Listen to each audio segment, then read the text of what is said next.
Hi students, in the last class you already know the meaning of statutory corporation. This is the second type of government undertaking. Today we have to discuss about the features of statutory corporation. Features, what are the characteristics? What are the main characteristics of statutory corporations? These characteristics are given point by point. Okay, the first point is the statutory corporations. They are set up under the Act of Parliament. The statutory corporations established by the Parliament by passing special act, and are governed by the provisions of Act. They are regulated by or governed by the Act, the relevant Act, okay, concerned Act. Next, the Act defines the obligations, powers, and privileges of the statutory corporations. That Act, the concerned Corporation Act, defines the objectives, powers, and privileges of a corporation. The corporation is established by the Parliament by passing special act, and they are governed by the Act, concerned Act, and Act defines the objectives, powers, rules, regulations, and privileges for the statutory corporations. Andre ನೋಡಿ, statutory corporation ಅಂದರೆ ಅದು special act ಇಂದ formation ಆಗಿರುತ್ತೆ, special act ಇಂದ ಅದು setup ಆಗಿರುತ್ತೆ. ಅದು last ಕ್ಲಾಸಲ್ಲಿ ಮೀನಿಂಗ್ ಹೇಳಿದ್ದೀನಿ, ಎಕ್ಸಾಂಪಲ್ ಹೇಳಿದ್ದೀನಿ. ಓಕೆ, ಸ್ಟ್ಯಾಚ್ಯುಟರಿ ಕಾರ್ಪೊರೇಷನ್ಗೆ ಎಕ್ಸಾಂಪಲ್ಸ್ ಯಾವ್ದಾವ್ದು example? Example LIC, GIC, next IFCI, okay, Life Insurance Corporation, General Insurance Corporation, Industrial Finance Corporation of India, IDBI, SFC, State Finance Corporation of India, Industrial Development Bank of India. These are the examples for statutory corporations. These are set up by the Parliament by passing special act. ಒಂದು ವಿಶೇಷವಾದ ಕಾನೂನನ್ನು, ಕಾಯ್ದೆನೇ ರಚನೆ ಮಾಡಿ ಈ ಒಂದು ಸಂಸ್ಥೆಗಳನ್ನ ಸ್ಥಾಪನೆ ಮಾಡಿರುತ್ತೆ. Parliament ಸ್ಥಾಪನೆ ಮಾಡಿರುತ್ತೆ. ಪಾರ್ಲಿಮೆಂಟ್ ಸೆಂಟ್ರಲ್ ಗೌರ್ಮೆಂಟ್ ಸ್ಥಾಪನೆ ಮಾಡಿರುತ್ತೆ. ಗೊತ್ತಾಯ್ತಲ್ಲ? ಇದಕ್ಕೆ ಯಾವುದನ್ನ ಫಾಲೋ ಮಾಡಬೇಕು ಇವರು? ಹಾಗಾದ್ರೆ ಇದಕ್ಕೆ ಯಾವುದು ರೂಲ್ಸ್ಗಳು, ರೆಗ್ಯುಲೇಷನ್ಸ್ ಎಲ್ಲ ಯಾವ್ದು ಅಪ್ಲೈ ಆಗುತ್ತೆ ಅಂದರೆ ಕಾರ್ಪೊರೇಷನ್ ಆಕ್ಟ್ ಇದೆಯಲ್ಲ, LIC ಆಕ್ಟ್ ಇದೆ, GIC ಆಕ್ಟ್ ಇದೆ, IFFC ಆಕ್ಟ್ ಇದೆ, ಅದರದ್ದೇ ಆದ ಸಪ್ರೇಟ್ ಆಕ್ಟ್ ಇದೆ. ಆ ಸಪ್ರೇಟ್ ಆಕ್ಟ್ ಏನು ಹೇಳುತ್ತೋ ಅದನ್ನು ಫಾಲೋ ಮಾಡಬೇಕು. ಅಲ್ಲಿನ ಆಬ್ಜೆಕ್ಟಿವ್ಸ್ ಏನಿದೆ ಅದು ಫಾಲೋ ಮಾಡಬೇಕು. ನೆಕ್ಸ್ಟ್ ಪವರ್ಸ್ ಅಲ್ಲಿ ಕೊಡುತ್ತೆ, ಇವ್ರು ಏನೇನು ಪವರ್ ಇದೆ ಅಂತ ಆ ಒಂದು ಆ್ಯಕ್ಟಲ್ಲಿ ಇರುತ್ತೆ. ನೆಕ್ಸ್ಟು ಪ್ರಿವಿಲೇಜಸ್, ಅವ್ರಿಗೆ ಬೇಕಾಗಿರೋ ಫೆಸಿಲಿಟೀಸ್ ಏನಾದರೂ ಪ್ರೊವೈಡ್ ಮಾಡಿದರೆ ಆ ಒಂದು ಆ್ಯಕ್ಟ್ ಅವ್ರಿಗೆ ಫೆಸಿಲಿಟಿನ ಪ್ರೊವೈಡ್ ಮಾಡಿರುತ್ತೆ. ಇದು ಫಸ್ಟ್ ಫೀಚರ್ಸ್ ಆಯಿತಾ? Statutory corporations are set up under the Act of Parliament and are governed by the provisions of Act. The Act defines the objectives, powers, and privileges of a statutory corporation. Statutory corporation ಅಂದರೆ ಅದು parliament ಇಂದ special act ಇಂದ ಸ್ಥಾಪನೆ ಆಗಿದೆ. ಅದು ಯಾವುದನ್ನ follow ಮಾಡಬೇಕು, rules regulations ಯಾವುದು ಫಾಲೋ ಮಾಡಬೇಕು ಅಂದರೆ ಅದು ಆಕ್ಟ್ ಏನಿದೆ, ಕನ್ಸರ್ನ್ ಆಕ್ಟ್ ಏನಿದೆ ಅದನ್ನ ಫಾಲೋ ಮಾಡಬೇಕು. ಜೊತೆಗೆ ಆಬ್ಜೆಕ್ಟಿವ್ಸ್, ಪವರ್ಸ್ ಆ್ಯಂಡ್ ಪ್ರಿವಿಲೇಜಸ್ ಏನಿದೆಯೋ ಅದೆಲ್ಲ ಅದು ಅಪ್ಲೈ ಆಗುತ್ತೆ. ಸ್ಟ್ಯಾಚ್ಯುಟರಿ ಕಾರ್ಪೊರೇಷನ್ಗೆ ಅಪ್ಲೈ ಆಗುತ್ತೆ. ಆ್ಯಕ್ಟಲ್ಲಿ ಇರುವಂಥ ಎಲ್ಲ ಪವರ್ಸು, ಆಬ್ಜೆಕ್ಟಿವ್ಸು ಮತ್ತು ಪ್ರಿವಿಲೇಜಸ್ ಅಪ್ಲೈ ಆಗುತ್ತೆ. Is the first feature of statutory corporation. Second one, it is wholly owned by the government. The entire capital invested by the government. Okay, the entire capital of the statutory corporation is invested by the government. Fully ಅಂದರೆ ಎಲ್ಲ ಬಂಡವಾಳ ಇದಕ್ಕೆ ಬೇಕಾಗಿರೋ ಎಲ್ಲ ಬಂಡವಾಳ ಸರ್ಕಾರದಿಂದ ಬಂದಿರುತ್ತೆ. Second feature, ಸರ್ಕಾರದ ಬಂಡವಾಳನೇ ಫುಲ್ಲು ಇರುತ್ತೆ. ಅದು ಒಂದು. ಅಂದರೆ capital, whole capital is invested by the government, central government or state government. Okay, next point, it is body corporate and can enter into contract and acquire property in its own name. It is a separate body corporate. It is not a department of government. Okay, it is not a department. It is a separate body corporate. LIC is separate from the government. It has a separate entity. Okay, ಇದಕ್ಕೆ separate ಇದೆ, ಇದಕ್ಕೆ ಯಾವುದು ಅಸ್ತಿತ್ವ ಇದೆ. ಇದು ಸರ್ಕಾರ ಅಲ್ಲ, ಸರ್ಕಾರದಿಂದ ಹೊರಗಡೆ ಇದೆ, ಸರ್ಕಾರದ ಅಧೀನದಲ್ಲಿದೆ, ಬಟ್ ಸರ್ಕಾರದಿಂದ ಹೊರಗಡೆ ಇರುತ್ತೆ. ಅದನ್ನು ಬಾಡಿ ಕಾರ್ಪೊರೇಟ್ ಅಂತ ಕರೀತಾರೆ. And it can enter into contract. It can enter into any contract, okay, with other persons. ಯಾರ ಜೊತೆ ಬೇಕಾದ್ರೂ ಕಾಂಟ್ರಾಕ್ಟ್ ಎಂಟ್ರಿ ಹಾಕ್ಬೋದು. ಯಾವುದೇ ಅಗ್ರಿಮೆಂಟ್ಗೆ ಇದು ಸೈನ್ ಅನ್ನು ಮಾಡ್ಬೋದು, ಯಾವುದೇ ಅಗ್ರಿಮೆಂಟ್ ಮಾಡ್ಕೋಬಹುದು. ಅಷ್ಟ ಪವರ್ ಕಾರ್ಪೊರೇಷನ್ಗಿದೆ. Next, and acquire property in its own name. ಯಾವುದೇ ಪ್ರಾಪರ್ಟಿನ ಇದು ಪರ್ಚೇಸ್ ಮಾಡ್ಬೋದು, ಹೋಲ್ಡ್ ಮಾಡ್ಬೋದು. Okay, the corporation can acquire any property and hold any property in its own name. It is another feature of the corporation.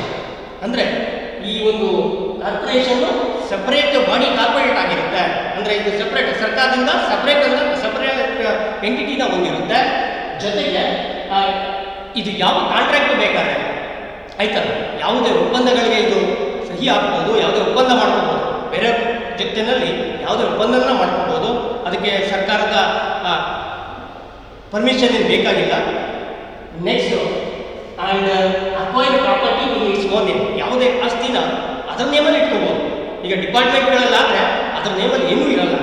Department asset, all assets are government assets. Okay, all assets are of the departmental undertakings are the government assets, but all assets of the corporation assets are corporation assets. Okay, ಇಲ್ಲಿ ಯಾವುದು ಅಸೆಟ್ಗಳಿರುತ್ತೋ ಈ ಅಸೆಟ್ಗಳೆಲ್ಲ corporation asset ಅಂತ ಕರೀತಾರೆ. LIC ನಲ್ಲಿ ಏನೇನು asset ಇದೆಯೋ ಅದು LIC asset, not government asset, central government asset ಅಲ್ಲ, ಅದು LIC ಅಸೆಟ್. LIC ನಲ್ಲಿರುವಂಥ cash, LIC bank balance, LIC building, LIC furniture, okay, ಯಾವುದೇ ಅಸೆಟ್ ಆಗಲಿ ಅದೆಲ್ಲ LICದಾಗುತ್ತೆ. ಗೊತ್ತಾಯ್ತಲ್ಲ? ಈ ರೀತಿ ಯಾವುದೇ ಅಸೆಟ್ ಆಗಲಿ ಕಾರ್ಪೊರೇಷನಲ್ಲಿ ಅದರದ್ದು ಓನ್ ಅಸೆಟ್ ಅದು ಇಟ್ಕೋಬೋದು, ಪರ್ಚೇಸ್ ಮಾಡ್ಬೋದು, ಸೇಲ್ ಮಾಡ್ಬೋದು. ಇದಕ್ಕೆ ಅಂತ ಒಂದು ಸಪರೇಟ್ ಬಾಡಿ ಕಾರ್ಪೊರೇಟನ್ನ ಇದು ಹೊಂದಿರುತ್ತೆ, ಅಸ್ತಿತ್ವನ ಹೊಂದಿರುತ್ತೆ. ಸಪರೇಟ್ ಅಸ್ತಿತ್ವ ಇದಕ್ಕೆ ಇದೆ. Next one, it obtains funds by borrowings from the government. Okay, it obtains funds by borrowing from the government or from the public or by the sale of goods and services or by sale of goods and services. Okay, it's a fund for the day-to-day activities of the business. It can obtain a fund from the government loans, by the loans from the government. Borrowings means loan. ಸರ್ಕಾರದಿಂದ ಸಾಲ ತಗೋಬೋದು. ಸರ್ಕಾರ ಸಾಲ ಕೊಡುತ್ತೆ ಇವರಿಗೆ. ಏಕೆಂದರೆ day to day ಆಕ್ಟಿವಿಟೀಸ್ಗೆ ಏನಾದರೂ amount ಬೇಕಂದ್ರೆ, ಇದಕ್ಕೆ ಎಕ್ಸ್ಪೆಂಡಿಚರ್ಗೆ ಅಮೌಂಟ್ ಫಂಡ್ ಬೇಕಂತಂದರೆ ಎಲ್ಲಿಂದ ಪಡೆಯುತ್ತೆ ಅಂದರೆ ಸರ್ಕಾರದಿಂದ ಸಾಲ ತಗೋಬೋದು. ಇದು ಸರ್ಕಾರದಿಂದ ಸಾಲ ತಗೊಳ್ಳುವಂಥ ಅವಕಾಶ ಇದೆ ಇದಕ್ಕೆ. ನೆಕ್ಸ್ಟ್, ಪಬ್ಲಿಕ್ಕಿಂದ ಸಾಲ ತಗೋಬೋದು. ಪಬ್ಲಿಕ್ಸಿಂದನೂ ಲೋನ್ ಇದು ತಗೊಳ್ಳುವಂಥ ಪರ್ಮಿಷನ್ ಇದೆ. And by the sale of goods and services, ಇದರ ಗೂಡ್ಸು ಸರ್ವೀಸಸನ್ನು ಸೇಲ್ ಮಾಡಿ ಅಮೌಂಟ್ ಬರುತ್ತೆ. ಇದಕ್ಕೆ ಆಕ್ಟಿವಿಟೀಸ್ ಎಕ್ಸ್ಪೆಂಡಿಚರ್ಗೆ ಅಮೌಂಟ್ ಎಲ್ಲಿಂದ ಬರುತ್ತೆ ಫಂಡ್ ಅಂದರೆ, ಒಂದು ಸರ್ಕಾರದ ಲೋನ್ ತಗೋಬೋದು, ಅಥವಾ ಪಬ್ಲಿಕ್ಸಿಂದ ಸಾಲ ತಗೋಬೋದು, ಅಥವಾ ಗೂಡ್ಸು ಸರ್ವೀಸಸ್ಸನ್ನು, ಇದೇನು ಗೂಡ್ಸು ಸರ್ವೀಸಸ್ಸನ್ನು ಪ್ರೊಡ್ಯೂಸ್ ಮಾಡ್ತಾ ಇದ್ದರೆ, ಗೂಡ್ಸ್ ಪ್ರೊಡ್ಯೂಸ್ ಮಾಡ್ತಾ ಇದ್ದರೆ ಅಥವಾ ಸರ್ವೀಸಸ್ ಪ್ರೊವೈಡ್ ಮಾಡ್ತಾ ಇದ್ದರೆ ಅದರಿಂದ ಇವರಿಗೆ ಅಮೌಂಟ್ ಬರುತ್ತೆ. ಆ ಅಮೌಂಟನ್ನು ಯೂಸ್ ಮಾಡ್ಬೋದು, ಇವರ ಎಕ್ಸ್ಪೆಂಡಿಚರ್ಗೆ ಯೂಸ್ ಮಾಡ್ಬೋದು. ಆದರೆ ಡಿಪಾರ್ಟ್ಮೆಂಟಲ್ ಅಂಡರ್ಟೇಕಿಂಗಲ್ಲಿ ಸರ್ಕಾರದಿಂದ ಬರುತ್ತೆ ಫಂಡ್. ಇವರಿಗೆ ಪ್ರತಿ ವರ್ಷ ಇವರಿಗೆ ಎಷ್ಟು ಬೇಕು ಅಮೌಂಟು ಅದು ಗೌರ್ನಮೆಂಟಿಂದ ಬಜೆಟಲ್ಲಿ ಅಲೋಕೇಶನ್ ಆಗಿ ಬರುತ್ತೆ. ಅದನ್ನು ಯೂಸ್ ಮಾಡ್ತಾರೆ. ಬಟ್ ಇಲ್ಲಿ ಪ್ರತಿ ಎವ್ರಿ ಇಯರ್ ಇವ್ರಿಗೆ ಫಂಡ್ ಬರಲ್ಲ ಸರ್ಕಾರದಿಂದ, ಸಾಲ ತಗೋಬೇಕು. ಬೇಕಂದ್ರೆ ಅದು ಪಬ್ಲಿಕ್ಸಿಂದ ಇರ್ಬೋದು, ಗೌರ್ನಮೆಂಟಿಂದ ಇರ್ಬೋದು, ಅಥವಾ ಇವರು ಏನು ಟ್ರಾನ್ಸಾಕ್ಷನ್ ಮಾಡ್ತಾ ಇದ್ದಾರೋ, ಏನು ಪ್ರಾಡಕ್ಟ್ನ ಸೇಲ್ ಮಾಡ್ತಾರೋ ಅದರಿಂದ ಅಮೌಂಟು ಬರುತ್ತೆ. ಆ ಅಮೌಂಟನ್ನು ಯೂಸ್ ಮಾಡಬೇಕು. ಆ ಅಮೌಂಟಲ್ಲಿ ಎಕ್ಸ್ಪೆಂಡಿಚರ್ ಮಾಡ್ತಾ ಇರ್ಬೋದು. ಇವ್ರದ್ದೇನು ಆ್ಯಕ್ಟಿವಿಟಿ ಇದೆ, ಸ್ಯಾಲ್ರಿ ಇರ್ಬೋದು, ಇನ್ಯಾವುದೋ ಎಕ್ಸ್ಪೆಂಡಿಚರ್ ಇರ್ಬೋದು, ಎಲ್ಲನೂ ಇವರು ಅದರಲ್ಲಿ ಯೂಸ್ ಮಾಡಬೇಕು. ಆ ಒಂದು ಅಮೌಂಟನ್ನು ಯೂಸ್ ಮಾಡಬೇಕಾಗುತ್ತೆ. Next, the employees R appointed and paid by the corporation it self. The employees of the corporation is a corporation employee, not a government servant. Okay, the employees are not government servant, they are corporation employees, and they are paid by the corporation itself. Okay, ಇಲ್ಲಿ ಕೆಲಸ ಮಾಡ್ತಾ ಇರೋ ಎಂಪ್ಲಾಯೀಸ್ನ appoint ಮಾಡ್ಕೊಳ್ಳೋರು ಯಾರು? Corporation appoint ಮಾಡ್ಕೊಳ್ಳುತ್ತೆ. LIC ಬೇಕಾಗಿರೋ ಎಂಪ್ಲಾಯೀಸ್ನ LICನೇ appoint ಮಾಡ್ಕೋಬೇಕು. ಸರ್ಕಾರ appoint ಮಾಡಲ್ಲ, ಅವ್ರನ್ನ ಸರ್ಕಾರನೇ ಅಪಾಯಿಂಟ್ ಮಾಡುತ್ತೆ. ಅವ್ರದ್ದು ರೂಲ್ಸ್ ಏನಿದೆ, ಅವ್ರದ್ದು ಪೇಮೆಂಟ್ ಏನಿದೆ, ಅವ್ರದ್ದು ಸ್ಯಾಲ್ರಿ ಕೊಡೋದು LIC, ಅವ್ರದ್ದು ರೂಲ್ಸ್ ರೆಗ್ಯುಲೇಷನ್ಸ್ ಏನಿದೆ ಅದೆಲ್ಲ LICನೇ ಅಪ್ಲೈ ಆಗುತ್ತೆ ಅವೆಲ್ಲ. ಆಯಿತಾ? ಸರ್ಕಾರದಾಗಲ್ಲ. ಡಿಪಾರ್ಟ್ಮೆಂಟಲ್ಲಿ ಇರುವಂಥ employees government servant government rules regulations ಅವ್ರಿಗೆ ಅಪ್ಲೈ ಆಗಿಬಿಡುತ್ತೆ. ಗೌರ್ಮೆಂಟ್ ಪೇಮೆಂಟು, ಸ್ಯಾಲರಿ, ಫೆಸಿಲಿಟೀಸು ಸರ್ಕಾರ ಏನು ಮಾಡುತ್ತೋ ಅದೆಲ್ಲ ಅವ್ರಿಗೆ ಅಪ್ಲೈ ಆಗುತ್ತೆ.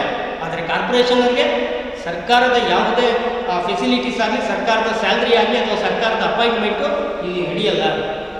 ಇಲ್ಲಿ ಏನೇ ಇದ್ರು ಕಾರ್ಪೊರೇಷನ್ ಎಂಪ್ಲಾಯಿ ಅಂತೀವಿ, ಕಾರ್ಪೊರೇಷನ್ ಸ್ಯಾಲ್ರಿ ಕೊಡುತ್ತೆ. ಅಲ್ಲಿ ಕೆಲಸ ಮಾಡ್ತಾ ಇರೋ ಯಾವುದೇ ಎಂಪ್ಲಾಯೀಸ್ ಆಗಲಿ ಅವ್ರಿಗೆ ಸಂಬಳ ಕೊಡೋದು ಕಾರ್ಪೊರೇಷನ್, ಸರ್ಕಾರ ಅಲ್ಲ. ಏಕೆಂದರೆ ಇದು ಸಪ್ರೇಟ್ ಬಾಡಿ, ಸರ್ಕಾರದಿಂದ ಸಪ್ರೇಟ್ ಇದೆ. ಇದಕ್ಕೆ ಬೇಕಾಗಿರುವಂಥ ಎಂಪ್ಲಾಯಿ ಇದೇ ತಗೋಬೇಕು, ಇದಕ್ಕೆ ಬೇಕಾಗಿರುವಂಥ ಸ್ಯಾಲ್ರಿನ ಅವ್ರಿಗೆಲ್ಲ ಇದೇ ಕೊಡಬೇಕು, ಫೆಸಿಲಿಟಿ ಇದೇ ಕೊಡಬೇಕು. ಆಯಿತಾ? ಕಾರ್ಪೊರೇಷನ್ನೇ ಪ್ರೊವೈಡ್ ಮಾಡಬೇಕು. ಇದು last one feature. Is the last one feature of statutory corporation. Next,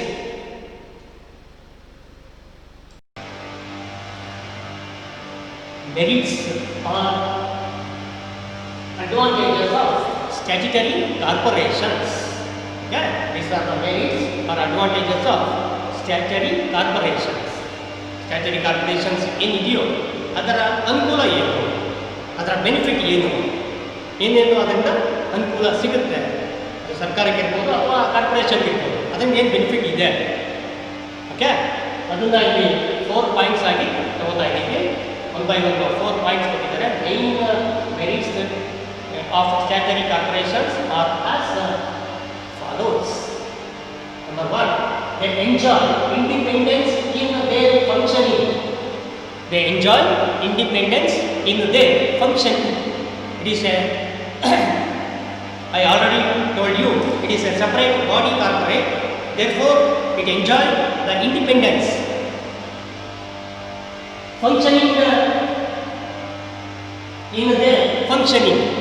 Okay, ಇದು ಸಪ್ರೇಟ್ ಬಾಡಿ ಕಾರ್ಪೊರೇಟ್ ಆಗಿರೋದ್ರಿಂದ ಅದು ಇಂಡಿಪೆಂಡೆನ್ಸ್ ಆಗಿ ಯಾವುದೇ ಆ್ಯಕ್ಟಿವಿಟಿನ ಮಾಡಬಹುದು. ಆ ಒಂದು ಅನುಕೂಲ ಇದಕ್ಕಿದೆ. ಪ್ರತಿಯೊಂದಕ್ಕೂ ಮಿನಿಸ್ಟ್ರಿಯಲ್ಲಿ ಪಾರ್ಲಿಮೆಂಟಲ್ಲಿ ಹೋಗೋಗಿಲ್ಲ. ಆಯಿತಾ?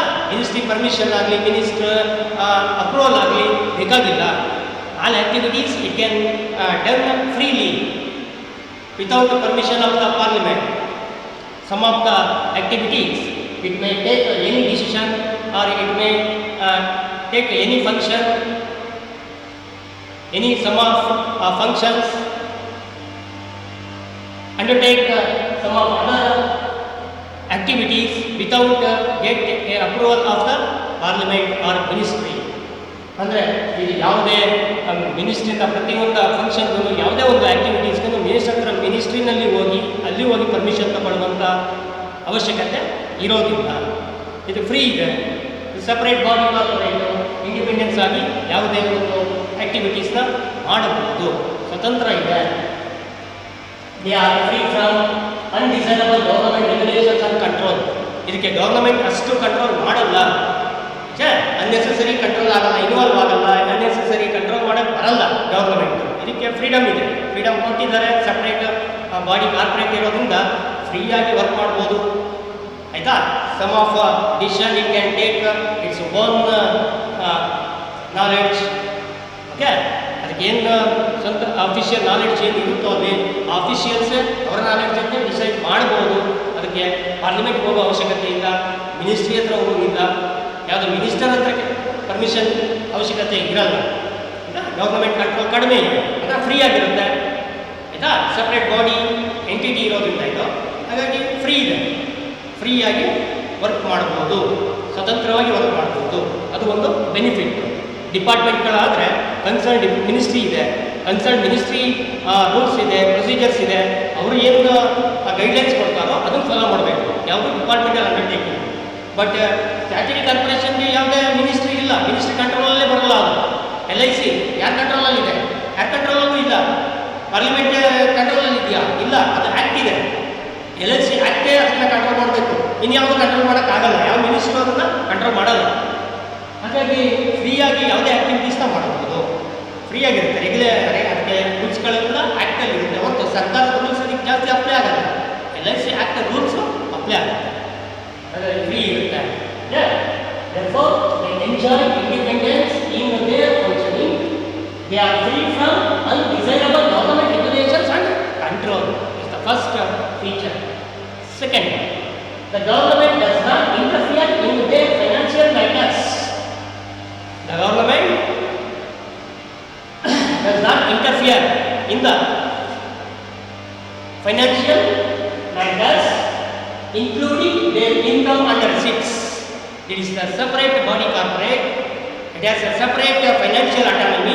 Therefore, the government the government ministers or the government officials does not interfere on the working of the corporation, on the working of the corporations, whether it is a financial matter or the income or receipts. Okay, income and receipts. Income ಆಗಲಿ, receipts ಆಗಲಿ, ಇನ್ಯಾವುದಾದ್ರು financial activity ಆಗಲಿ, ಯಾವುದೇ ಸರ್ಕಾರದ ಅಧಿಕಾರಿಗಳಾಗಲಿ ಅಥವಾ ಸರ್ಕಾರದ minister ಆಗಲಿ ಇಲ್ಲಿ involve ಆಗಲ್ಲ, ಅದ್ರ ಮೇಲೆ ಯಾವುದೇ ಪ್ರಭಾವ ಬೀರಲ್ಲ. ಯಾಕೆಂದರೆ ಇದು ಸಪರೇಟ್ ಎಂಟಿಟಿ ಇದೆ. ಇಲ್ಲಿ ಬರುವಂಥ income corporation revenue is treated as corporation revenue, not government revenue. Okay, ಕಾರ್ಪೊರೇಷನಲ್ಲಿ ಏನು ರೆವಿನ್ಯೂ ಬರುತ್ತೋ, ಇನ್ಕಮ್ ಬರುತ್ತೋ, ಅದು ಕಾರ್ಪೊರೇಷನ್ ಇನ್ಕಮ್ ಅಂತ ಕರಿತೀವಿ, ಆದಾಯ ಅಂತ ಕರಿತೀವಿ, ಹೊರತು ಸರ್ಕಾರದ ಆದಾಯ ಅಂತ ಕರೆಯಲ್ಲ. ಇದು ಆದಾಯನ ಅದೇ ಇಟ್ಕೊಳ್ಳುತ್ತೆ, ಕಾರ್ಪೊರೇಷನ್ನೇ ಇಟ್ಕೊಳ್ಬೋದು, ಗೊತ್ತಾಯ್ತಲ್ಲ. ಆ ಬಂದಂಥ ಇನ್ಕಮನ್ನು ಅದೇ ಇಟ್ಕೊಳ್ಳುತ್ತೆ ಮತ್ತು ಅದರಿಂದನೇ ಎಕ್ಸ್ಪೆಂಡಿಚರ್ ಮಾಡುತ್ತೆ. ಇದಕ್ಕೆ ಫೈನಾನ್ಷಿಯಲ್ ಫ್ರೀನೆಸ್ ಇದೆ, financially it is A free. Financial autonomy ಇದೆ ಇಲ್ಲಿ, ಆಯಿತಾ. ಸಪ್ರೇಟ್ ಬಾಡಿ ಕಾರ್ಪೊರೇಟ್ ಜೊತೆಗೆ ಅಟಾನಮಿ, ಫೈನಾನ್ಷಿಯಲ್ ಅಟಾನಮಿ ಅಂದರೆ ಏನೇ ಫೈನಾನ್ಸ್ ಆ್ಯಕ್ಟಿವಿಟಿ ಆದ್ರೂ ಅದಕ್ಕೆ ಸರ್ಕಾರದ ಪರ್ಮಿಷನ್ ಬೇಕಿಲ್ಲ. ಹಾಗಾಗಿ ಯಾವುದೇ ಸರ್ಕಾರದ ಅಧಿಕಾರಿಗಳಾಗಲಿ ಅಥವಾ ಇನ್ಯಾವುದಾದ್ರು ಮಿನಿಸ್ಟರ್ಸ್ ಆಗಲಿ ಯಾರು ಕೂಡ ಇಲ್ಲಿ ಇಂಟರ್ಫಿಯರ್ ಆಗಲ್ಲ. ಅದು ಒಂದು ಬೆನಿಫಿಟ್ಟು. ಓಕೆ, ಅದೊಂದು second advantages. Next, they frame their own policies and procedures within the powers of the powers to them by the act. Okay, they can frame their own policies and procedures within the powers to them by the act. ಅಂದರೆ ಇದು ಅದಕ್ಕೆ ಬೇಕಾಗಿರುವಂಥ policies, procedures, ರೂಲ್ಸ್ಗಳೇನಾದರೂ ಇದ್ದರೆ ಅದೇ frame ಮಾಡ್ಕೋಬೋದು, permission ಮಾಡ್ಕೋಬೋದು. ಅದು ಸರ್ಕಾರ ಏನು ಆ್ಯಕ್ಟಲ್ಲಿ ಏನಿದೆಯೋ ಫ್ರೇಮ್ ಇದೆ, ಆ್ಯಕ್ಟಲ್ಲಿ ಏನು ಕೊಟ್ಟಿರ್ತಾರೆ ಇವರಿಗೆ ಪವರು, ಆ ಪವರ್ನ ಯೂಸ್ ಮಾಡಿಕೊಂಡು ಇವ್ರದ್ದೇ ಆದ ಪಾಲಿಸೀಸ್ನ, ಪ್ರೊಸೀಜರ್ಸ್ನ ಇವರು ಕ್ರಿಯೇಟ್ ಮಾಡ್ಕೋಬೋದು, ಆಯಿತಾ, ಫಾರ್ಮೇಷನ್ ಮಾಡ್ಕೋಬೋದು. ಅಷ್ಟೊಂದು ರೈಟ್ಸು ಇವ್ರಿಗಿದೆ, ಡಿಪಾರ್ಟ್ಮೆಂಟ್ಗಳಿಗಿಲ್ಲ. ಇದು ಡಿಪಾರ್ಟ್ಮೆಂಟ್ಗಳಿಗೆ ಮಿನಿಸ್ಟ್ರಿ ಏನು ಮಾಡ್ತಾರೋ ಅದನ್ನು ಮಾಡಬೇಕಿದು. ಆದರೆ ಇಲ್ಲಿ ಕಾರ್ಪೊರೇಷನಲ್ಲಿ ಇವ್ರಿಗೆ ಆದ ಆ್ಯಕ್ಟಲ್ಲಿ ಇವ್ರು ಏನು ಪವರ್ ಕೊಟ್ಟಿದೆಯೋ, ಕಾರ್ಪೊರೇಷನ್ ಏನು ಪವರ್ ಕೊಟ್ಟಿದೆಯೋ ಆ ಪವರ್ನ ಯೂಸ್ ಮಾಡಿಕೊಂಡು ಪಾಲಿಸೀಸ್ನ, ಪ್ರೊಸೀಜರ್ಸ್ನ ಫ್ರೇಮ್ ಮಾಡಬೇಕು, ಪ್ರಿಪೇರ್ ಮಾಡುವಂಥ ಪವರ್ ಇದೆ. It is the third one. Next one, they are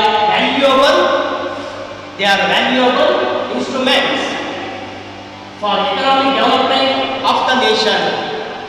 they are valuable instruments for economic development of the nation.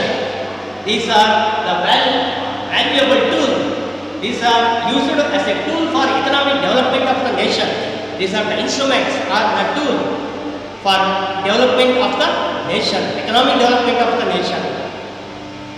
Financial ಕಾರ್ಪೊರೇಷನ್ಸ್ಗಳು ಗವರ್ನಮೆಂಟ್ ಅಥವಾ ಪಾರ್ಲಿಮೆಂಟ್ ಯಾಕೆ ಇದನ್ನು ಸ್ಥಾಪನೆ ಮಾಡಿದ್ದಾವೆ, ಎಸ್ಟಾಬ್ಲಿಷ್ಮೆಂಟ್ ಮಾಡಿದೆ ಅಂದರೆ ಇಂಡಿಯನ್ ಎಕನಾಮಿ ಡೆವಲಪ್ಮೆಂಟ್ ಆಗಬೇಕು.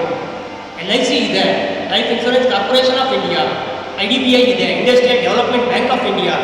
ಅಂದರೆ ನಮ್ಮ ದೇಶದ ಕಾಮರ್ಸ್ ಇರ್ಬೋದು, ಟ್ರೇಡು ಮತ್ತು ಬಿಸ್ನೆಸ್ಸನ್ನು ಇಂಪ್ರೂವ್ಮೆಂಟ್ ಮಾಡುವಂಥ ಉದ್ದೇಶ, ಎಕನಾಮಿಕ್ ಡೆವಲಪ್ಮೆಂಟ್ ಮಾಡುವಂಥ ಉದ್ದೇಶ ಈ ಒಂದು ಇನ್ಸ್ಟಿಟ್ಯೂಷನ್ಗಳನ್ನ ಸ್ಥಾಪನೆ ಮಾಡಿದೆ ಸರ್ಕಾರ.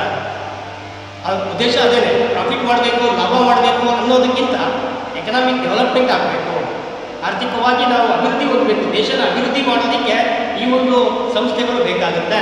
ಅದಕ್ಕೋಸ್ಕರ ಸ್ಥಾಪನೆ ಮಾಡಿದೆ. ಅದನ್ನು ಒಂದು ಇನ್ಸ್ಟ್ರೂಮೆಂಟಾಗಿ ಯೂಸ್ ಮಾಡ್ತಾ ಇದ್ದೀವಿ ನಾವು. IDBI ಏನಿದೆ, industrial development bank of India, IFCI industrial finance corporation of India, ಇಂಡಸ್ಟ್ರಿಗಳನ್ನ ಡೆವಲಪ್ಮೆಂಟ್ ಮಾಡಬೇಕು, ಅದರ ಇಂಟೆನ್ಷನ್ ಅದು. LIC ಲೈಫ್ ಸೆಕ್ಯೂರ್ ಮಾಡಬೇಕು.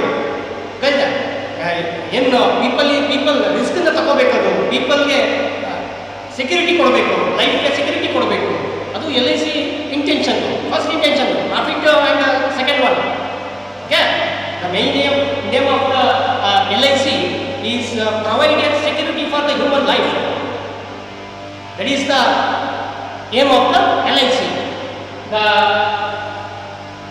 aim of the IFCI is they provide a financial and other assistance for the industries or business activities.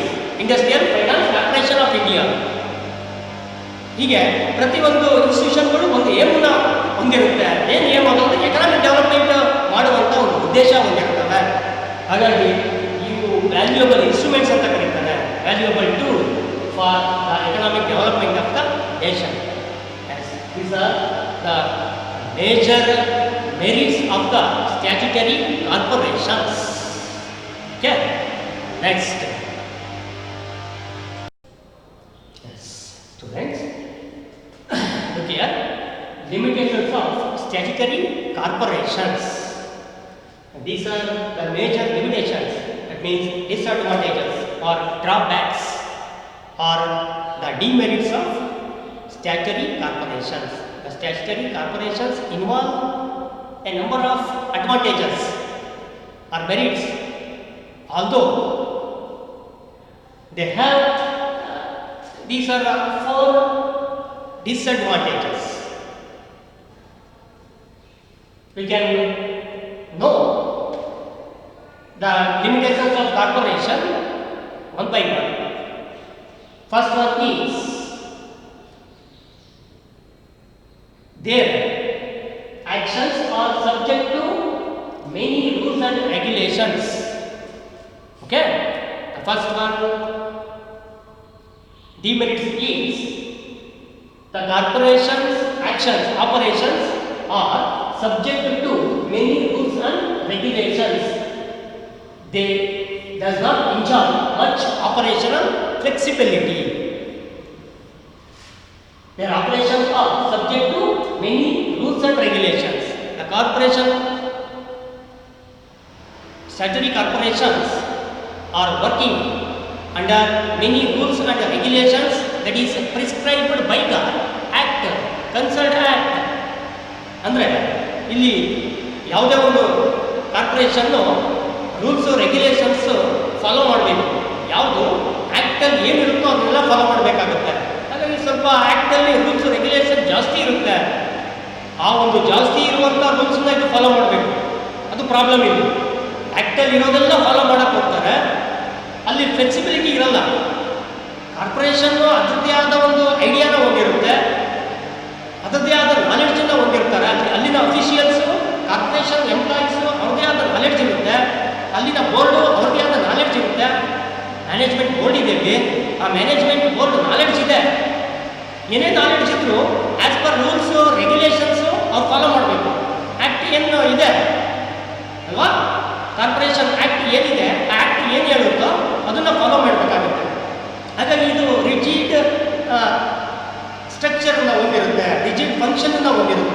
ಏನು act ಇದೆಯೋ ಅದನ್ನು ಇವರು follow ಮಾಡೋದಷ್ಟೇ, implement ಮಾಡೋದಷ್ಟೇ ಇವರ ಕೆಲಸ.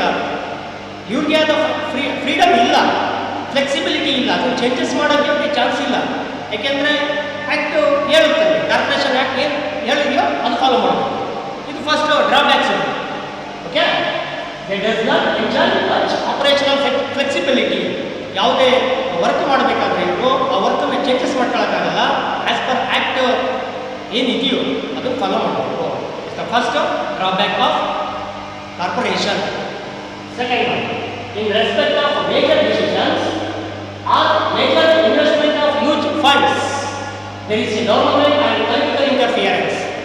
Some cases, it means a major decision, when taking a major decision or when taking a decision about the investment of large amount, huge amount, at that time the government and politicians may interfere the activities of decision making and major investment of the corporation. ಅಂದರೆ ಇಲ್ಲಿ ಯಾವುದೇ ಒಂದು ದೊಡ್ಡ ತೀರ್ಮಾನಗಳನ್ನು ತಗೊಳ್ಳುವಾಗ, ಅಂದರೆ ಏನಾದರೂ major matter, major ವಿಷಯ ಏನು ಬರುತ್ತೋ ಅಂಥ ವಿಷಯಗಳ ಬಗ್ಗೆ ತೀರ್ಮಾನ ತಗೊಳ್ಳುವಾಗ ನಾವು ಸರ್ಕಾರದ ಇವರನ್ನ ಪರ್ಮಿಷನ್ನ ಪಡಿಲೇಬೇಕಾಗುತ್ತೆ. ಅಂದರೆ ಲಾರ್ಜ್ ಇನ್ವೆಸ್ಟ್ಮೆಂಟ್ ಮಾಡಬೇಕು, ಅಮೌಂಟ್ ಇದೆ ನಮ್ಮ ಹತ್ರ, ಈ ಅಮೌಂಟನ್ನು ನಾವು ಏನಾದರೂ ಬೇರೆ ಕಡೆ ಇನ್ವೆಸ್ಟ್ಮೆಂಟ್ ಮಾಡಬೇಕು, ಲಾರ್ಜ್ ಅಮೌಂಟ್ ಇದೆ ಕಾರ್ಪೊರೇಷನಲ್ಲಿ, ಅದು ಇನ್ವೆಸ್ಟ್ಮೆಂಟ್ ಮಾಡಬೇಕು ಅಂದಾಗ ನಾವು ಸಮ್ ಟೈಮು ಗೌರ್ನಮೆಂಟ್ ಅಫಿಷಿಯಲ್ ಆಗಲಿ, ಗೌರ್ನಮೆಂಟ್ ಮಿನಿಸ್ಟರ್ಸ್ ಆಗಲಿ ಅಥವಾ ಅಂಥ ಪರ್ಮಿಷನ್ನು ಬೇಕಾಗುತ್ತೆ. ಅಂಥ ಟೈಮಲ್ಲಿ ಗೌರ್ನಮೆಂಟ್ ಮತ್ತೆ ಇಂಟರ್ಫಿಯರ್ ಆಗುತ್ತೆ. ಇದಕ್ಕೆ ಗೌರ್ನಮೆಂಟ್ ಪೊಲಿಟಿಷಿಯನ್ಸ್ ಇರ್ಬೋದು, ಗೌರ್ನಮೆಂಟ್ ಅಫಿಷಿಯಲ್ಸ್ ಇರ್ಬೋದು, ಅವರು ಇಂಟರ್ಫಿಯರ್ ಆಗ್ತಾರೆ, ಅವರು ಬಂದು ಇದ್ರ ಮೇಲೆ ಇನ್ಫ್ಲೂಯೆನ್ಸ್ ಮಾಡ್ತಾರೆ. ಅದು ಚಾನ್ಸಸ್ಸು ಇರುತ್ತೆ. ಅದು ಯಾವಾಗ ಮೇಜರ್ ಡಿಸಿಷನ್ ಮಾಡುವಾಗ. ಮೇಜರ್ ಡಿಸಿಷನ್ ಅಂತ ಗೊತ್ತಿಲ್ಲ, ನಾವು ಮೇಜರಾಗಿ ಲಾರ್ಜ್ ಅಮೌಂಟನ್ನು ಇನ್ವೆಸ್ಟ್ಮೆಂಟ್ ಮಾಡುವಾಗ ಬೇಕಾಗುತ್ತೆ, ಸರ್ಕಾರದ ಪರ್ಮಿಷನ್ನು ಬೇಕಾಗಬಹುದು. ಆಗ ಅಲ್ಲಿ ಅವರು ಇನ್ಫ್ಲೂಯೆನ್ಸ್ ಮಾಡ್ತಾರೆ. ಅದು ಒಂದು ಪ್ರಾಬ್ಲಮ್ ಇದೆ. Next one, where there is a dealing with public, corruptions are exits. ಇದು ಫಸ್ಟೇ ಪಬ್ಲಿಕ್ ಜೊತೆ ಡೀಲ್ ಮಾಡ್ತಾ ಇದೆ. ಪಬ್ಲಿಕ್ ಜೊತೆ ಎಲ್ಲಿ ಡೀಲ್ ಮಾಡ್ತೀವೋ ಅಲ್ಲಿ ಕರಪ್ಷನ್ ಆಗೋ ಚಾನ್ಸಸ್ ಇದೆ. Okay, there is a misuse of the funds of the corporation by the corporation employees. That is another drawbacks. The chances of misuse of funds in the corporation by the corporation employees. That is the another drawbacks of corporation, statutory corporation. ಅಂದರೆ ಇಲ್ಲಿ corruption ಆಗೋ chances ಇರುತ್ತೆ, ಭ್ರಷ್ಟಾಚಾರ ಅನ್ನೋದು ಇರುತ್ತೆ. ಯಾಕೆಂದರೆ government ಅಷ್ಟು control ಇಲ್ಲ, ಗೌರ್ನಮೆಂಟ್ ಜಾಸ್ತಿ ಕಂಟ್ರೋಲ್ ಇಲ್ಲದೆ ಇರೋದ್ರಿಂದ ಇಲ್ಲಿ ಕರಪ್ಷನ್ ಆಗ್ಬೋದು. ಓಕೆ, ಲಂಚ ತಗೋತಾರೆ, ಯಾಕೆ ಪಬ್ಲಿಕ್ ಜೊತೆ ಡೀಲ್ ಮಾಡೋದ್ರಿಂದ ಲಂಚ ಪಡಿಬೋದು. ಅಥವಾ ಅಲ್ಲಿ ಸರ್ಕಾರದ ಏನು ಕ್ಯಾಪಿಟಲ್ ಇದೆಯೋ, ಇನ್ವೆಸ್ಟ್ಮೆಂಟ್ ಇದೆಯೋ, ಅಮೌಂಟ್ ಇದೆಯೋ, ಕಾರ್ಪೊರೇಷನ್ ಅಮೌಂಟ್ ಇದೆಯೋ, ಅದನ್ನು ಮಿಸ್ಯೂಸ್ ಮಾಡ್ಬೋದು. ಅಂಥ ಚಾನ್ಸಸ್ಗಳು ಇಲ್ಲಿ ಇರುತ್ತೆ. ಅದು ಒಂದು problem. Next one, there is a delay in decision making in case where the government appoints advisers to the corporation board. Sometimes it take a decision very late because the government may appoint the advisors to the corporation board. Okay, sometimes it make a delay for taking some decisions because of the government appoint advisors or chief officers for the corporation board, administration board. ಅಂದರೆ ಕಾರ್ಪೊರೇಷನಲ್ಲಿ administration board ಇದೆ, ಆ board decide ಮಾಡಿದ್ರೆ quick decision ತಗೋಬೋದು, ಇಮಿಡಿಯೇಟಾಗಿ ತಗೋಬೋದು. ಆದರೆ ಕೆಲವು ಟೈಮಲ್ಲಿ ಏನು ಮಾಡುತ್ತೆ, ಸಮಟೈಮ್ಸ್ ಡಿಲೇ ಆಗಿರುತ್ತೆ. ಯಾಕೆ ಅಂದರೆ ಆ ಗೌರ್ನಮೆಂಟ್ ಒಬ್ಬರು ಆಫೀಸರು, ಗೌರ್ನಮೆಂಟ್ ಅಡ್ವೈಸರು ಆ ಬೋರ್ಡ್ ಅಪಾಯಿಂಟ್ ಆಗಿರ್ತಾರೆ. ಇಲ್ಲಿ ಪ್ರತಿಯೊಂದು ಕಾರ್ಪೊರೇಷನ್ ಬೋರ್ಡ್ಗೂ ಗೌರ್ನಮೆಂಟಿಂದ ಒಬ್ಬರು ಅಡ್ವೈಸರ್ ಇರ್ತಾರೆ, ಗೌರ್ನಮೆಂಟಿಂದ ಆಫೀಸರ್ ಇರ್ತಾರೆ, ಚೀಫ್ ಆಫೀಸರ್ ಅಂತಲೂ ಕರಿತೀವಿ ನಾವು. ಆ ಚೀಫ್ ಆಫೀಸರ್ನ ಅಪಾಯಿಂಟ್ ಮಾಡುವಂಥದ್ದು ಆ ಚೀಫ್ ಆಫೀಸರ್ ಗೌರ್ಮೆಂಟ್ ಪ್ರತಿನಿಧಿಯಾಗಿ ಕೆಲಸ ಮಾಡ್ತಾರೆ ಅಲ್ಲಿ. ಹಾಗಾಗಿ ನಾವು ಏನೇ ಡಿಸಿಷನ್ ತಗೋಬೇಕಾದ್ರೂ ಅವ್ರದ್ದು ಪರ್ಮಿಷನ್ ಬೇಕು ನಮಗೆ. ಅವರ ಏನು ಅಡ್ವೈಸ್ ಮಾಡ್ತಾರೋ ಅವರ ಅಡ್ವೈಸಲ್ಲಿ ನಾವು ಇಲ್ಲಿ ಡಿಸೈಡ್ ಮಾಡಬೇಕು. ಅವರು ಅಡ್ವೈಸ್ ಕೇಳ್ತಾ ಇದ್ದಾರೆ, ಅವ್ರು ಸರ್ಕಾರದಿಂದ ಪರ್ಮಿಷನ್ ತಗೋತಾರೆ, ಸರ್ಕಾರ ಏನು ಹೇಳುತ್ತೆ ಅದನ್ನು ಕೇಳ್ತಾರೆ ಅವರು, ಮತ್ತೆ ನಮಗೆ ಅಡ್ವೈಸ್ ಮಾಡ್ತಾರೆ. ನಾವು ಅದನ್ನು ಈ ಬೋರ್ಡ್ ಯಾರು ಕಾರ್ಪೊರೇಷನ್ ಬೋರ್ಡ್ ಅದನ್ನು ಡಿಸೈಡ್ ಮಾಡಬೇಕು, ಡಿಸೈಡ್ ಮಾಡಿ ಅದು ಇಂಪ್ಲಿಮೆಂಟ್ ಮಾಡಬೇಕು. ಇಂಥ ಟೈಮಲ್ಲಿ ಡಿಲೇ ಆಗೋ ಚಾನ್ಸಸ್ ಇರುತ್ತೆ. ಅಂದರೆ ಇಂಡೈರೆಕ್ಟಾಗಿ ಗೌರ್ಮೆಂಟ್ ಕಂಟ್ರೋಲ್ ಇದ್ದೇ ಇದೆ, ಡೈರೆಕ್ಟಾಗಿ ಇಲ್ಲ. ಡೈರೆಕ್ಟಾಗಿ ಗೌರ್ಮೆಂಟ್ ಕಂಟ್ರೋಲ್ ಇಲ್ಲ, ಬಟ್ ಇಂಡೈರೆಕ್ಟಾಗಿ ಗೌರ್ಮೆಂಟ್ ಕಂಟ್ರೋಲ್ ಮಾಡುತ್ತೆ. ಆ್ಯಕ್ಟು ಕಾರ್ಪೊರೇಷನ್ ಆ್ಯಕ್ಟ್ ಮಾಡೋರು ಯಾರು? That is the parliament. Parliament ಮಾಡುತ್ತೆ ಅಂದರೆ ಪಾರ್ಲಿಮೆಂಟ್ ಯಾರು? ಗೌರ್ಮೆಂಟ್. ಡೈರೆಕ್ಟಾಗಿ ಕಂಟ್ರೋಲ್ ಇಲ್ಲ. ಡಿಪಾರ್ಟ್ಮೆಂಟ್ಗಳಿಗಾದರೆ ಡೈರೆಕ್ಟ್ ಕಂಟ್ರೋಲ್ ಇರುತ್ತೆ, ಕಾರ್ಪೊರೇಷನ್ಗಳಿಗೆ ಡೈರೆಕ್ಟ್ ಕಂಟ್ರೋಲ್ ಇಲ್ಲ, ಇಂಡೈರೆಕ್ಟ್ ಕಂಟ್ರೋಲ್ ಇದೆ. ಕ್ಯಾಪಿಟಲ್ ಇನ್ವೆಸ್ಟ್ಮೆಂಟ್ ಮಾಡಿರೋರು ಯಾರು? ಗೌರ್ಮೆಂಟ್. ಗೌರ್ಮೆಂಟ್ ಕ್ಯಾಪಿಟಲ್ ಇನ್ವೆಸ್ಟ್ಮೆಂಟ್ ಮಾಡಿದೆ, ಹಾಗಾಗಿ ಇದು ಗೌರ್ಮೆಂಟ್ ಕಂಟ್ರೋಲಲ್ಲಿ ಇರುತ್ತೆ. ಗೌರ್ಮೆಂಟ್ಗೆ ಓನರ್ ಇರುತ್ತೆ. ಓನರ್ ಯಾರು? ಕಾರ್ಪೊರೇಷನ್ಗೆ ಗೌರ್ಮೆಂಟ್. ಗೌರ್ಮೆಂಟ್ ಓನರ್ ಅಂದಮೇಲೆ ಅದು ಗೌರ್ಮೆಂಟ್ ಕಂಟ್ರೋಲಲ್ಲಿ ಇರುತ್ತೆ. ಆದರೆ ಡಿಪಾರ್ಟ್ಮೆಂಟ್ ಟೈಪಲ್ಲಿ ಇರೋದು ಗೌರ್ಮೆಂಟು ಕಂಟ್ರೋಲ್ ಮಾಡೇ ಮಾಡುತ್ತೆ. ಗೌರ್ಮೆಂಟ್ ಅಫಿಷಿಯಲ್ ಇನ್ವಾಲ್ವ್ ಆಗೇ ಆಗ್ತಾರೆ, ಪೊಲಿಟಿಷಿಯನ್ಸ್ ಇನ್ವಾಲ್ವ್ ಆಗ್ತಾರೆ ಸಮ್ ಟೈಮು. ಆದರೆ ಡಿಪಾರ್ಟ್ಮೆಂಟಲ್ಲಿ ಆಗುವಷ್ಟು ಇನ್ವಾಲ್ವ್ ಆಗಲ್ಲ. Okay, these are the drawbacks or limitations of statutory corporations.